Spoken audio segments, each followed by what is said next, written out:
الحمد لله نحمده ونستعينه ونستغفره ونؤمن به ونتوكل عليه ونعوذ بالله من شرور انفسنا ومن سيئات اعمالنا من يهده الله فلا مضل له ومن يضلل فلا هادي له ونشهد ان لا اله الا الله وحده لا شريك له ونشهد ان سيدنا وسندنا ونبينا وكريمنا وشفيعنا ومولانا محمدا بارك وسلم تسليما كثيرا كثيرا. اما بعد فاعوذ بالله من الشيطان الرجيم. بسم الله الرحمن الرحيم. ان الذين قالوا ربنا الله ثم استقاموا تتنزل عليهم الملائكه ألا تخافوا ولا تحزنوا وابشروا بالجنة التي كنتم توعدون. نحن أولياؤكم في الحياة الدنيا وفي الآخرة ولكم فيها ما تشتهي أنفسكم ولكم فيها ما تدعون نزلا من غفور رحيم. ومن أحسن قولا ممن دعا إلى الله وعمل صالحا وقال إنني من المسلمين. وقال تعالى في عزمته النبي الكريم العظيم في شرح حبيبه إن الله وملائكته يصلون على النبي يا أيها الذين آمنوا صلوا عليه وسلموا تسليما. اللهم صل على محمد وعلى آل محمد وبارك وسلم. صلاة وسلام عليك يا رسول الله. صلاة وسلام عليك يا حبيب الله. محترم بزرگوں اور حاضرین ادائے جمعہ کے لیے آنے والے خانقاہ محمدی مسجد انوار مصطفیٰ کے اندر آپ حضرات کا حق یہ ہے کہ آپ حضرات کو اس بات کی طرف بھی توجہ دلاؤ کہ آپ حضرات نے اپنے اپنے اعتبار سے گویا کہ عید کو گزار کر آپ حضرات نے آج کا دن گزار رہے ہیں. کل کا دن جو تھا وہ 12 ربیع الاول کا دن تھا جو میلاد النبی صلی اللہ علیہ وسلم کے لیے اور آپ کی ولادت کی خوشیوں میں امت کے حق ادا کرنے کے لیے تھا.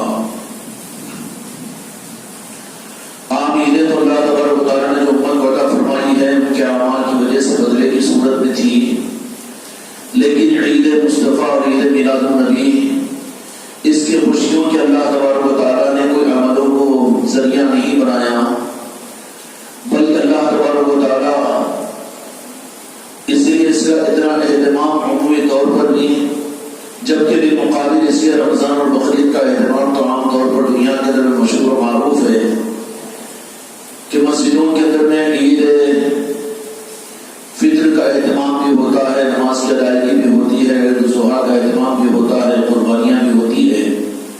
یہ سب کچھ تو وہ عیدیں ہیں جو عملوں کے بدلے کی صورت میں اللہ تعالیٰ اس دنیا میں ایمان والوں کو عطا فرماتا ہے. لیکن عید میلاد النبی قرآن و حدیث کے مطابق میں اس کے اہتمام کے لیے تو اللہ تبارک و تعالیٰ نے قرآن مجید کے اندر میں مومنوں کو حکم دیا فَبِذَلِكَ فَرْحُوا کہ ہماری طرف سے جو اپنے محبوب کی صورت میں تم پر جو ہم نے سب سے بڑا انعام کیا ہے، آپ کی آمد اور آپ کے ملنے پر تم خوشیوں کا اہتمام کرو، عید کو مناؤ. لیکن اللہ تبارک و تعالیٰ کو مقصود یہاں پر یہ تھا کہ عملوں کی کرنے کے بعد میں خوشیوں کا دے دینا تو یہ بدلے کی صورت میں تھا.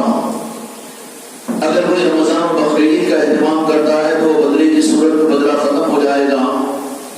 لیکن یہ عید میلاد النبی میرے آقا کی دنیا میں آمد پر ہر ایک اپنی ایمان والے جو خوشیوں کا اظہار کریں گے، ایک سوال عام طور پر ذہن کے اندر میں پیدا ہوتا ہے کہ جب اس کا اہتمام اتنا ضروری ہے تو پھر ہمارے زمانے کے اندر میں یہ عید کا اہتمام اتنا زیادہ کیوں نہیں کیا جاتا.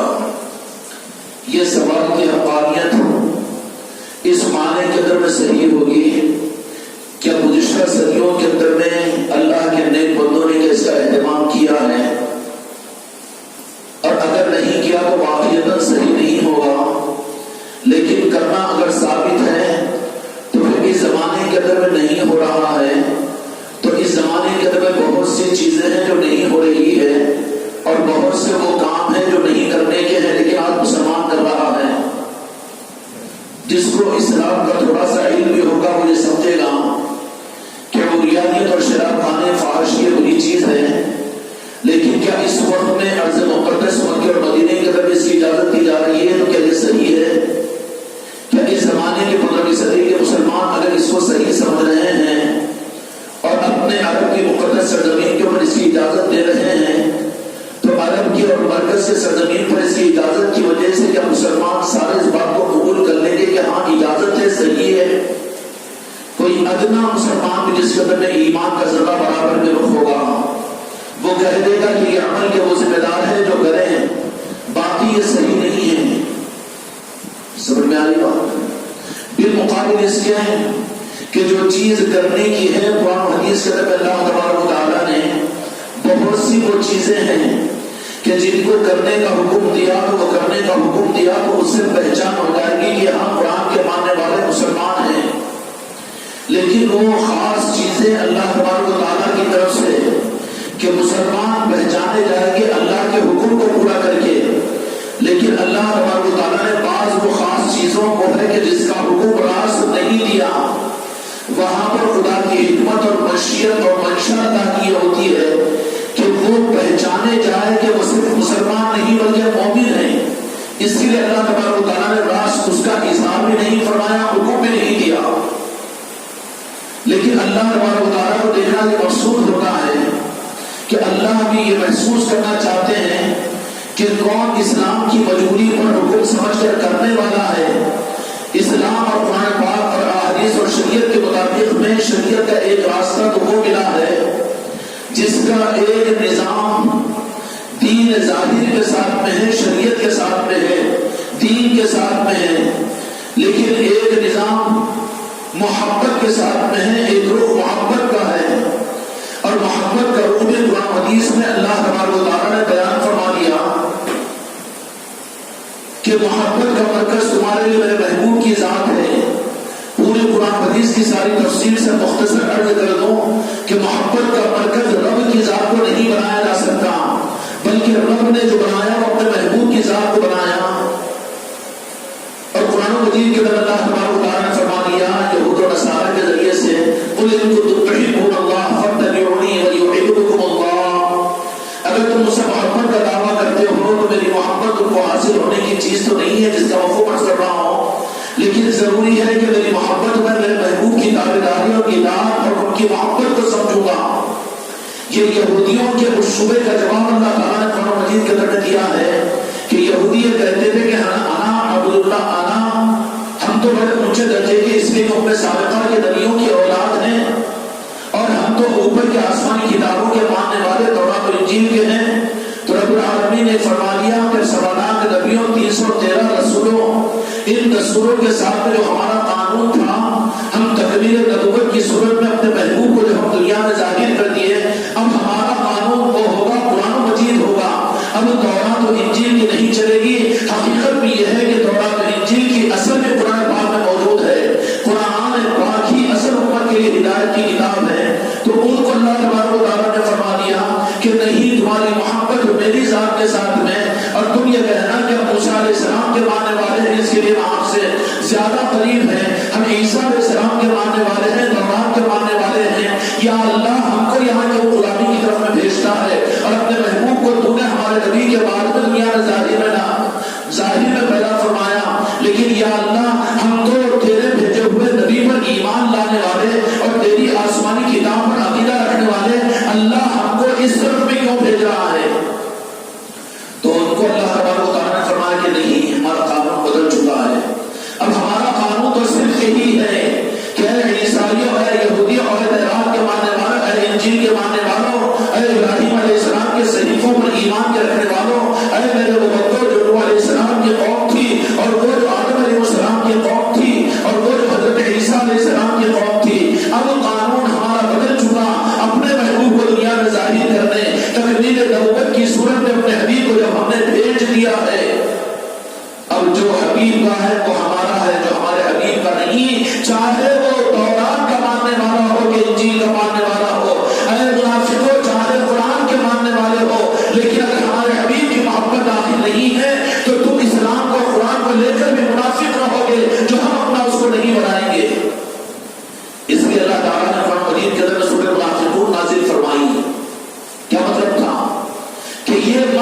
صرف یہود و نصارہ پر ان سابقہ کے قوموں کو نہیں بلکہ آگے کے زمانے میں میرے آقا پر ایمان رکھنے والے اور قرآن پر ایمان رکھنے والے مسلمانوں کو بھی ہو سکتا ہے کہ جو یہ کہے کہ ہم اللہ کو مانتے ہیں، قرآن کو مانتے ہیں، دین اور شریعت کو مانتے ہیں، ہمیں یہ عشق والا اور محبت والا راستہ کیا ضروری ہے؟ ایسوں کے انتظام کے خدا پاک نے بتا دیا کہ اب میرا قانون یہ ہے کہ میرے محبوب کی محبت کے بغیر میرے پاس سے میری محبت تمہیں مل ہی نہیں سکتی۔ چاہے تم قلابے توڑ کر آسمان پہ کود جاؤ اور عمل کی زندگی تم کو 60 کروڑ برس کی زندگی مل جائے، اطاعت اور فرمانبرداری کے اندر میں آگے بچے کہ تم دنیا کے انسانوں کی نظروں کے سامنے پکے اور بڑے دیندار بن جاؤ، لیکن نہیں، اب ہمارا قانون تو یہی ہے کہ تم اگر ہماری قبولیت اور ہماری محبت اگر چاہتے ہو تو فرما دیا کہ تم کو بحیثیت امت محمدیہ ہونے کے، بحیثیت میرے محبوب کا کلمہ پڑھنے والی امت ہونے کے، تمہیں تو صرف شریعت میں صرف اعمال کا رخ نہیں بلکہ تمہیں میرے محبوب کی محبت کا رخ اختیار کرنا پڑے گا۔ اس لیے اللہ تبارک و تعالیٰ امت کے لیے جو امتحان رکھا ہے میرے بھائیوں، امت کے لیے جو بڑا امتحان ہے جس پر خدا غضبناک ہوتا ہے، بڑا امتحان مسلمانوں کا کیا ہے معلوم ہے؟ بڑا امتحان ایمان والوں کا کیا ہے معلوم ہے؟ جو نماز نہ پڑھے تو اسلام میں کوئی حصہ نہیں، مسلمانی نہیں ہے وہ۔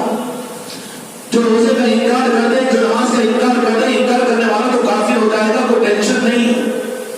لیکن ایمان والوں کے امتحان صرف یہ ہے کہ مومن، مسلمان اور منافق، اللہ کی نظر کے اندر میں یہ 3 چیزیں ہیں، مسلمان، مومن، منافق اور مومن۔ مسلمان ہو سکتا ہے، منافق ہوگا، اس کی پہچان یہ کہ وہ مومن نہیں ہوگا، سمجھ میں آ رہی بات؟ اور جو مومن ہوگا یقینی بات ہے وہ مسلمان ہوگا۔ اب ہم اپنی زندگیوں کے اوپر تھوڑا سا غور کر لیں، اگر ایمان اگر ہم کو اس بات کی طرف تیار کر رہا ہو تو کہ یہ 3 طبقات ہیں جو قرآن مجید اللہ تبارک و تعالیٰ نے بیان فرمایا کہ اسلام کی پہچان تو پورے قرآن پاک میں دے دی۔ منافقین کے لیے اللہ تعالیٰ نے سورہ منافقین نازل فرما دی اور سورہ مومنون کے اللہ تبارک و تعالیٰ نے نازل فرمایا۔ قرآن پاک کے ذریعے سے یہ 3 طبقات مسلمانوں میں رہیں گے۔ اب سورہ کافرون جو اللہ نے نازل فرمائی وہ تو باہر کے لوگ ہیں، ان کا شمار نہیں ہے۔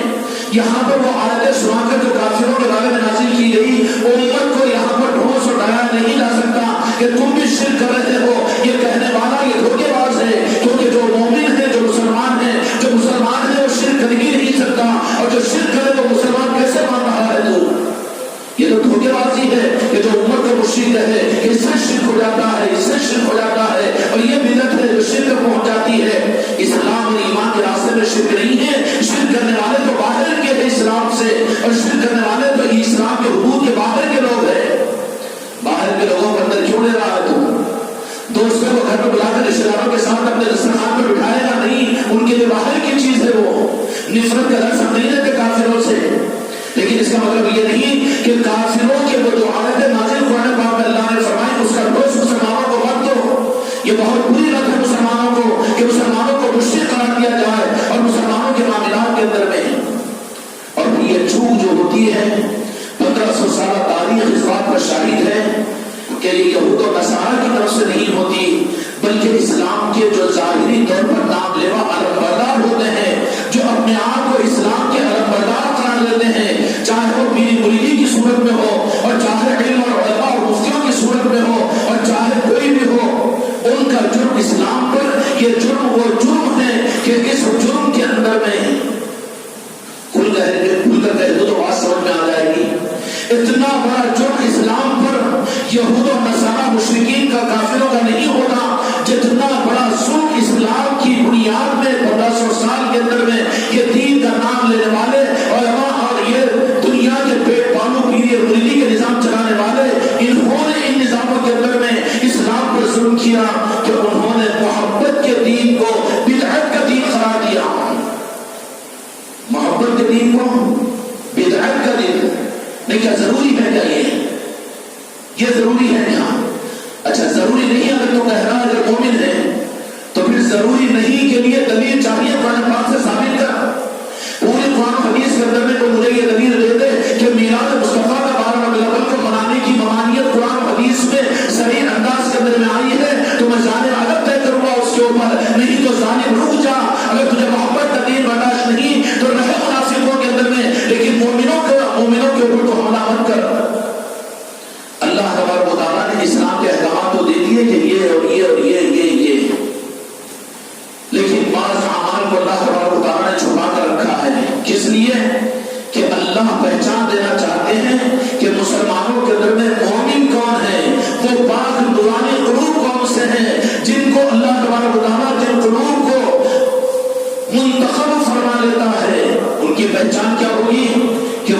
دین اور شریعت کے نظاموں کے اندر میں صرف ظاہری شریعت اور اطاعت اور فرمانبرداری پر نہیں چلیں گے، بلکہ وہ اس کے ساتھ میں اسلام پر عمل کرنے کے ساتھ میں محبت کے راستے پر اختیار کیے ہوئے ہوں گے.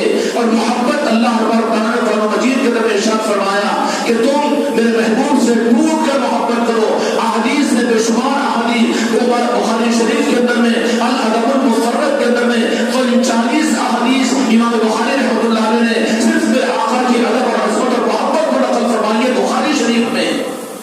اور قرآن مجید کے اندر 117 آیتیں ہیں کہ جہاں پر اللہ تبارک و تعالیٰ نے فرمایا کہ میرے محبوب کی اطاعت ہی میری اطاعت ہے.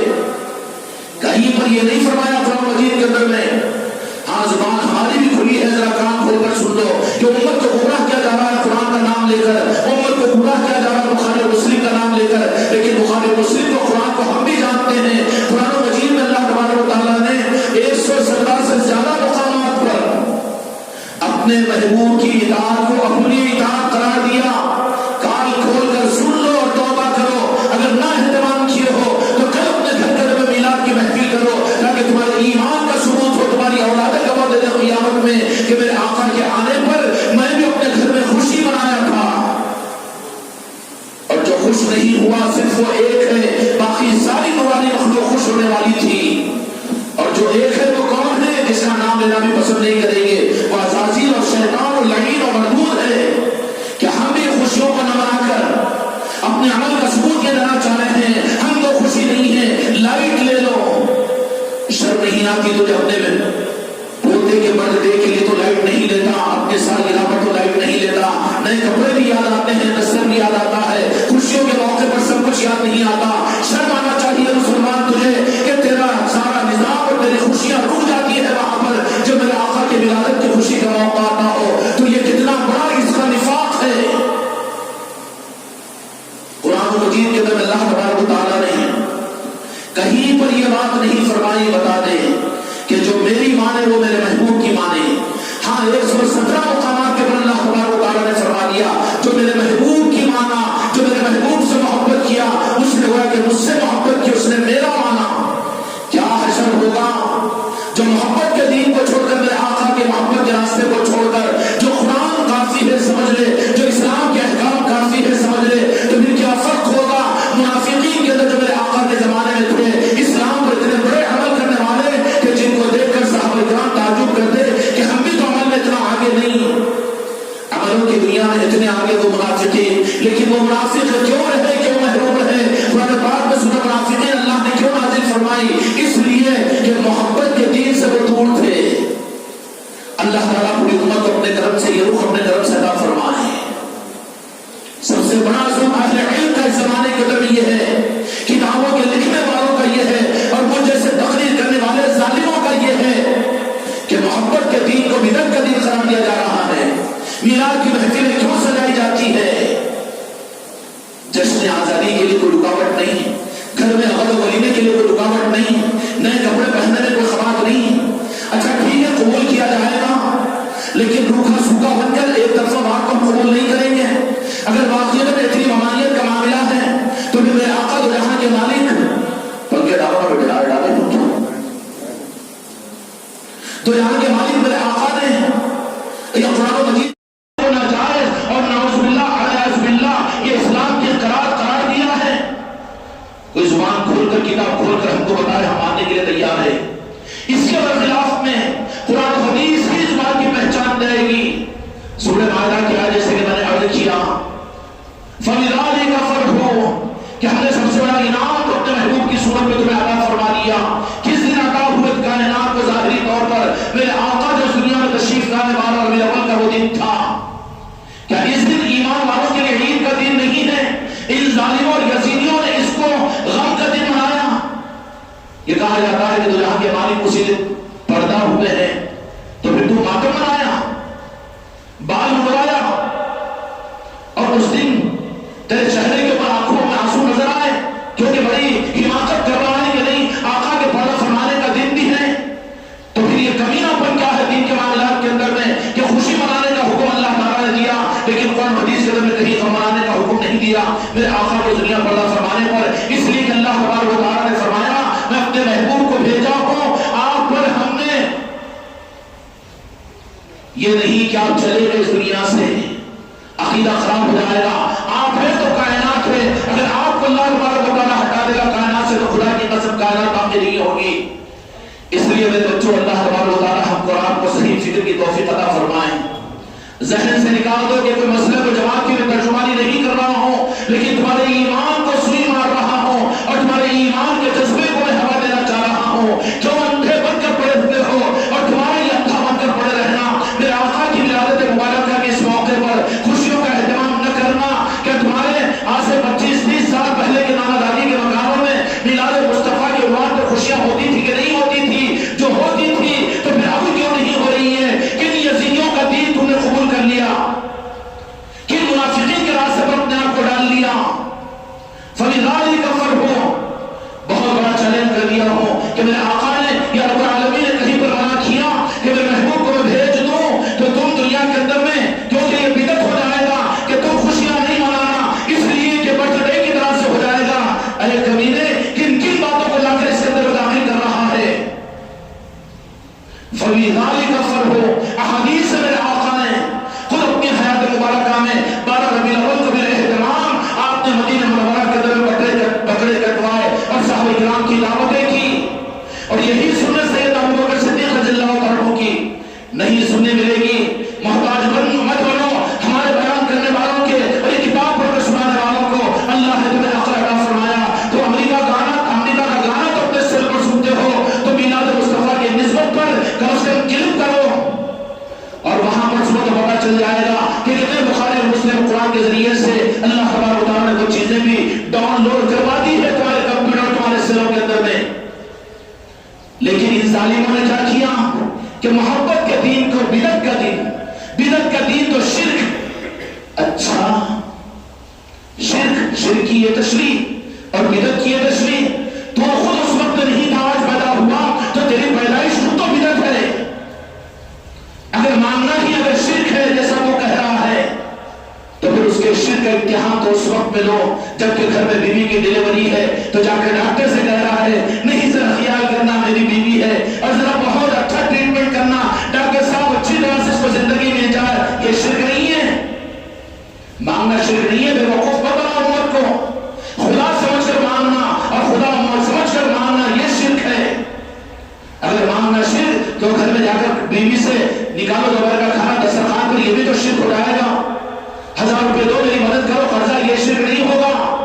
ذرا پانی لا کر پلاؤ تو پیر صاحب کا یہ شرک نہیں ہوگا. مریض سے پانی کا مانگنا کدھر چلا ہے شرک و بدعت کو سمجھانے کے لیے. ظلم اس زمانے کا یہ ہے کہ دینداروں نے امت کو گمراہ کرنے کے لیے محبت کے دین کو بدعت کا دین قرار دیا. خدا کی قسم یہ امت جب تک اس بدعت کو ہٹائے گی نہیں, اس کو جب تک اپنے آنکھوں سے نہیں ہٹائے گی, حق ایمان اور حق اسلام ان کو نہیں مل سکتا. اللہ نے ایمان اگر دیا ہے, میلاد مصطفیٰ کا مہینہ کل کی خوشیوں والا دن بھی چلا گیا. جس مسجد کی چوکھٹ میں خدا نے تم کو جمعہ پڑھنے کے لیے داخل کیا ہے, اسی چوکھٹ کے اندر میں ہزاروں کا مجمع 500 میل سے نکل کر معصوم بچے اور عورتیں اور مرد حضرات عید کی خوشیوں کے منانے, میلاد کی خوشیوں کے لیے یہاں پر آئے, لیکن صرف گوارا نہیں دے رہا. اندھے بن چکے ہیں اور آنکھوں کا نور اور بینائی چلی جا چکی ہے کہ ان خوشیوں کے موقع پر کم از کم یہاں پر خوشی کے منانے کے لیے یہاں پر آ جائیں. میرے بھائیوں, اللہ تبارک و تعالیٰ ہم قرآن کو صحیح اور حق دین عطا فرمائے. قرآن و حدیث کے بارے میں بہت ذمہ داری کے ساتھ میں نے باتیں عرض کر دی کہ میلاد مصطفیٰ کا اہتمام کرنا اگر بدعت ہے تو اللہ تبارک و تعالیٰ قرآن و حدیث کے اندر میں کہیں تو یہ بات فرما دیتا کہ میرے محبوب کی آمد کے اوپر خوشیاں مت مناؤ. نہیں ہے تو بدعت کیسے ہوا؟ یہ محبت کا دین ہے, ظالموں کو اس سے نفرت ہے اور امت کو استعمال کر رہے ہیں. اور امت کو کیوں استعمال کر رہے ہیں؟ اگر امت کو اگر صحیح میرے مصطفیٰ کا راستہ بتا دے اور دین کو حق بتا دے تو پھر یہ ان کے دین کے نام کی دکانیں اور دین کے نام کے مسئلے پر جماعت کہاں چلیں گے؟ کون ان کو مانے گا؟ کون ان کے مدرسوں کو چلائے گا؟ کون ان پیروں کے جیب بھرے گا اور کون ان کی دنیا کو سنبھالے گا؟ ان ظالموں نے اپنی دنیا کے خاطر دین کو بیچنا شروع کیا ہے اور امت ہے کہ شکار بن گئی ہے. امت ہے کہ شکار بن گئی ہے. خدا اپنے کرم سے یہ جرم اتنا چھوٹا نہیں ہے. کوئی بدعملی اگر ہو جائے تو اس کے لیے راستے کھلے ہوئے ہیں کہ توبہ کر لیں, اللہ تعالیٰ معاف کر دے گا.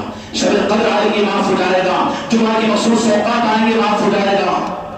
لیکن محبت کے دین کے بارے میں جب یہ جان بوجھ کر جب ان کے علم میں آ چکا ہو، یہاں بیٹھا ہوا مجھے یہ نہیں کہہ سکتا اب ان کے لیے جرات نہیں ہے، ہم کو نہیں معلوم تھا کہ یہ بھی واقع قرآن حدیث کے ذریعے سے یہ چیز کرنے کی تھی، اب تو معلوم ہو چکا، اس کے بعد اگر نہ کرو تو پھر مجرم ہے، جان بوجھ کر نہیں کیے۔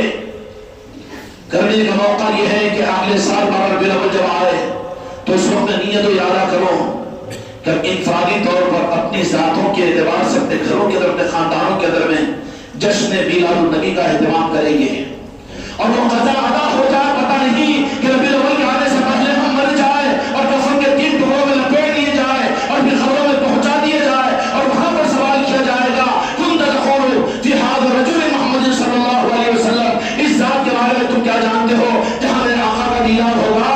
بخاری کی حدیث بول رہا ہوں، بخار والوں، اب بخار ملیریا کا بن گیا، ڈینگو کا بن گیا، اچھل کود کرنے والے نوجوان لڑکوں کو بخاری بخاری بخاری بخاری کے بخار میں، ڈینگو کے بخار میں آ کر ہلاک کر رہے ہو کہ جس کو الف با تا نہیں آتا، جس کو سورہ فاتحہ صحیح قاعدے سے پڑھنے نہیں آتا، وہ کہتا ہے کہ بخاری شریف میں کیا ہے۔ جا کے پوچھ اپنے اس مولوی سے جو بخاری کا تجھے حوالہ دیا، اس بخاری کے اندر میرے آقا نے کیا ارشاد فرما دیا تھا، کیا بات کہہ رہا تھا، کیا بول رہا تھا؟ قبر کے اندر میں، ہاں سننے والے ایک تو ہے نہیں، ادب میں نہیں بول رہے ہوں گے، قبر کے اندر میں سب سے پہلی منزل کون سی؟ کتنے بڑے بڑے بیانات رو پڑا کے قبر اندھیری، قبر اندھیری، ہاں فرشتے آئیں گے، بھیجیں گے، پھنسے ایک دوسرے میں جائے گی، ڈرا دھمکا کر امت کو نکال دیا، لاکھوں روپے خرچ کرا کر، مہینے میں 3 دن، سال میں 4 مہینے، گھر بابا بہت اچھی چیز ہے، لیکن جو جڑ ہونی چاہیے وہ جڑ نہیں ہے تو پھر سب کچھ بیکار ہے۔ جڑ کو صحیح کر، پہلے اس کا علاج کر، وہ ہے میرے مصطفیٰ کے ساتھ محبت اور عشق، اس کے بغیر خدا کی قسم سب بیکار ہے۔ قبر میں بتایا جائے گا تیرے عمل کا ثواب قیامت میں حساب لے، وہاں پر یہ نماز پڑھ کے کودتا ہے، نماز پڑھ کے عید میلاد مصطفیٰ کا اہتمام نہیں، انجان بن کر ذکر سے باہر نکل جاتا ہے، عید میلاد النبی کے اہتمام سے خود کو دور رکھتا ہے، اور کیا میں نمازی ہوں، میں دیندار ہوں، تجھ سے بڑے تو مدینے کے منافق نمازی تھے پاگل، تجھ سے بڑے تو دین پر چلنے والے وہ منافقین بھی تو تھے، پھر ان کا نفاق کے ساتھ ان کا دین پر چلنا کیا کام آیا، پھر تجھے کیا کام آئے گا؟ محبت کا دین ہوگا، خدا کی قسم نجات ہوگی۔ اس لیے ہر کلمہ پڑھنے والے کی ذمہ داری ہے کہ ہر کلمہ پڑھنے والے سے محبت کے راستے سے اس کو اپنے اسلام پر چلنے کے ساتھ ایمان کا رخ دو کہ تیرا اسلام اللہ کے پاس قابل جزا بنے، تیری نمازیں، تیرا سنت پر چلنا، تیرا شریعت پر چلنا، تیرا دین پر چلنا، یہ سب کچھ بھی قابل جزا اس وقت بنے گا جبکہ تو اس میں میرے مصطفیٰ کی محبت کا عنصر نہ رکھ دے، میرے محبوب کی محبت اس کے اندر میں نہ ہو، اور میرے محبوب کی محبت اب کیا ہر مہینہ کرنا کی، کیا کرتا ہے جماعتوں میں جاتا ہر مہینہ، ہاں اٹینڈ کرتا ہے، ذکر کو آتا روزانہ، اور میرے آقا کی محبت، ان الذین قالوا ربنا اللہ ثم استقاموا، خدا کی قسم یہ آیت پہلی مرتبہ مجھے بیٹھنے کے بعد سمجھ میں آئی۔ ارے خانقاہ کے اندر میں روزانہ کے پروگرام اور روزانہ کی مجلس میں ہر ہفتے میں ہر مہینے کے اندر میں یہی ہوتا ہے، ارے میرے بچے تجھ پر کرم کر کے اپنی نماز کی بارگاہ میں سجدہ شکرانہ ادا کر کہ ایک نظام بری نماز نے تجھے ایسا عطا فرمایا کہ جس سے تو مستفید ہو سکتا ہے، اور جہاں کے استفادے کے لیے کہیں پر جائے تو تجھ سے روپیہ چندہ مانگا جائے گا، لیکن یہاں کا نظام بری نماز کا وہ نظام ہے کہ الٹا تجھے تیرے پر احسان کیا جائے گا، اور تجھ سے کبھی مانگنے کا نظام نہیں ہوگا، اور یہاں کا کوئی چلنے کا نظام نہیں ہوگا، پھر چل کیسے رہا ہے جن کا نظام ہے سلیٹوں کے اوپر تجھے بھروسہ ہو، تیرے مدرسے، تیری مسجدیں، تیری جماعتیں چل رہی ہیں، اگر خدا غوث و خواجہ پر اعتماد ہو تو نہ چلے گی، جن کا نظام ہے غوث و پاک کا غریب نواز کا وہ چلا رہے ہیں۔ اس کے سب سے بڑی دلیل یہ ہے کہ تم میں سے قسم کھا کر مسجد میں کہہ دو کہ ہم سے بھی کہا گیا کہ آج خانقاہ کو 100 روپے کی ضرورت ہے پوری تاریخ میں، کوئی کہہ سکتا ہے؟ نہیں کہہ سکتا، تو کیوں ایمان سمجھ میں نہیں آ رہا، بھی اللہ کا اعتماد سمجھ میں نہیں آ رہا، میرے غوث و خواجہ کا نظام سمجھ میں نہیں آ رہا ہے، اس کے باوجود نہ سمجھ میں آئے تو کیا ہوگا تیرا؟ پھر قبر کے اندر میں کون سی چیز کام آئے گی؟ قبر کے اندر میں سب سے پہلے تو یہ پوچھا جائے گا کہ کنت تقول فی ھذا الرجل محمد محمد صلی اللہ علیہ وسلم. بخاری شریف کی حدیث پڑھ کر رہا ہوں کہ اس ذات بابرکت کے بارے میں تو کیا کہتا تھا دنیا میں. میلاد بھرا عقیدت ہے، یہاں گیا چھپا پھنسا پنجرے میں. میرے آقا کی آمد پہ تجھے خوشی نہیں؟ کدھر کا تھا تو؟ غم تو ایک بنانا تھا، چھو کے گولے میں منہ نکل کے تو جا رہا تھا. تو چھوٹنے والا کون تھا اس دن؟ جس دن میرے آقا کو دنیا میں بھیجا گیا اس وقت چھوٹنے والا کون تھا؟ صرف ایک تھا وہ زمین پر. نہ شیر تھے، نہ کتے تھے، نہ بھیڑیے تھے، نہ زمین اور آسمان میں کوئی فرشتہ تھا، نہ کوئی نیک انسان تھا، نہ شجر حجر، بلکہ صرف ناراض ہونے والا، منڈی چھپا کر جانے والا، اس سے اعراض کرنے والا، بلکہ اعلان باغی اور بغاوت کرنے والا کہ وہ مت کرو. جس وقت میرے آقا کا تولد ہوا اور آپ اس دنیا میں تشریف لا اللہ تعالیٰ نے بھیجا، اس وقت میں ماتم میں بیٹھ گیا کوئی استاد جس کو تعظیم اور ادب اور محبت پسند نہیں تھی. اللہ کے سامنے اس نے انکار کیا تھا کہ میں تیرے کو سجدہ کرتا ہوں. کتنا اچھا لگتا ہے کہ توحید توحید مسجد توحید، ارے کہاں کی توحید ہے جس میں رسالت کا انکار ہو؟ خدا کی قسم توحید ہو نہیں سکتی. وہ رحمان کی توحید نہیں، شیطان کی توحید ہے. شیطان نے یہ کہا تھا کہ میں تجھے سجدہ کروں گا، لیکن یہ آدم علیہ السلام کے پیشانی مبارک پہ نور مصطفیٰ ہے، میں اس کو کیوں سجدہ کروں گا؟ میں اس کا سجدہ نہیں کرتا. تو رب العالمین نے کہا کہ یہی تو تیری توحید کا امتحان تھا کہ تو مجھے سجدہ کر رہا ہے لیکن میرے محبوب سے تو بیر کر رہا ہے، محبت کا انکار کر رہا ہے. جا تیرے 60 کروڑ برس کے سجدے میں تجھے لاکھ مانتا ہوں کہ مردود و معین ہے. کیا ایمان والوں، محبت کے روح کو چھوڑ کر میرے آقا کی تم بھی خدا کی بارگاہ میں شیطان کی طرح سے مردود ہونا چاہتے ہو؟ اگر چاہتے ہو تو پھر فیصلہ کر لو کہ ہاں ہمارا آقا تو ہمارا شیطان ہے، شیطان جائے گا جہاں پر ہم بھی وہاں پر جائیں گے. نہیں تو پھر اپنے روح کو پلٹو، اس کو جذباتی بیانات مت سنو اور اس کو کوئی مسئلے کو جماعت کا رخ مت سمجھو. یہاں پر تو ایمان کا رخ دینا چاہ رہے ہیں، تم تمہارے قلب کے ایمان سے تھوڑا سا غور و فکر کرو. یہاں کے بیانات کو کوئی مسئلے کو جماعت کے اوپر مت محمول کرو. میرے دوستوں، میرے بھائیوں، کہا جائے گا کہ دنیا میں کیا کہتا تھا، یہ نہیں کہ تو کیا کہتا ہے اس ذات کے بارے میں. بڑے نکتے ہیں حدیث میں، منکر نکیر کہیں گے کہ اس ذات بابرکت کے بارے میں. کس کے بارے میں؟ جن سے محبت ہی نہیں کیا. پوترے کی محبت تو سب کچھ، بہو کی محبت تو سب کچھ، بیگم کی محبت تو سب کچھ، دسترخوان بھی بچھے گا، رشتے دار بھی آئیں گے، سب کچھ ہوگا، لیکن یہ نہیں. بدعت ہو جاتا. پڑھا دیا ظالموں نے، گمراہ کر دیا ہے امت کو. میرے بھائیوں، سوال کیا جائے گا کہ ان کے بارے میں تو کیا کہتا ہے؟ قبر میں یہ پوچھا نہیں جائے گا کہ مجھے مکہ ہے نہ معلوم ہے. جب حالات بڑھتے ہیں تو نہیں، ہم بھی مانتے ہیں غوث خواجہ کو، ہم بھی کرتے ہیں سرکار سے محبت، ہم بھی پڑھتے ہیں صبح شام 100 مرتبہ درود شریف. کیسا اچھل کے کہتے ہیں کہ ہم بھی کرتے ہیں. تو وہ رخ تھا اس کے لیے قبر میں پوچھا جائے گا کہ ذات بابرکت کے بارے میں دنیا میں تو کیا کہتا تھا؟ کنتا تقول، کیا کہتا تھا؟ شرک کہتا تھا، بدعت کہتا تھا میرے محبوب کے محبت کے نظام کو. تو پھر کیا ہوگا؟ آنکھوں پر پردہ ڈال دیا جائے گا اور زبان سے کہے گا ہائے رادری ہائے رادری ہائے رادری. پھر دو جہاں کے مالک میرے آقا کہہ دیں گے کہ مجھے ہی نہیں پہچانا میرا امتی ہو کر، میری محبت کے راستے کو اختیار ہی نہیں کیا. میں نے سمجھانے کا، سننے کا اور عقیدے کے صحیح بنانے کے لیے میں نے آگے بات کے سرزمین پر خانقاہ محمدیہ اجمیری نصرتی کو قائم کیا تھا، لیکن وہاں پر اس نے سنا نہیں اور یہ سمجھ لیا کہ جماعت مسلک کا ہری جھنڈیوں کا نظام ہے. نہیں، پورا ہو چکا ہے. اس نے مجھے نہیں پہچانا اور میری محبت کو حاصل نہیں کیا اور میری محبت کے نظام کو اختیار نہیں کیا. فرشتے، اب جو عذاب اللہ کی طرف سے ہو سکتا ہے، اب میں رخ موڑ کر یا رسول اللہ ہم پر رحم فرمائیے اور ایسے ہم کو ظالموں میں شامل نہ فرمائیے کہ میرے مصطفیٰ تمہاری قبر میں اگر رخ موڑ کر چلے جائے تو تیری جماعت، تیرا مسلک، تیرا پیر کہاں کام آئے گا؟ تیری جماعت تجھے کہاں کام آئے گی؟ زمین کے اوپر کی پیداوار ہے، وہاں تو چلے گی میرے محبوب کی محبت. اس لیے توبہ کرو.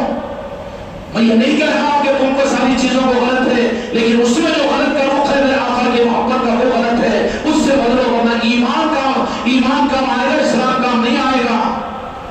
اس لیے جو حضرات محفل میلاد کا اہتمام نہ کیے ہوں، اگر تمہارا ایمان اگر یہ کہہ رہا ہو کہ واقعی بات صحیح ہے اور تم کو اپنے قبر کی واقعی فکر ہو کہ تمہاری قبر میں میرے مصطفیٰ اپنے رخ کو پھیر کر نہ چلے جائے، کون مسلمان اس بات کی حماقت کرے گا کہ تمہاری قبر میں تمہارے آقا تشریف لائے؟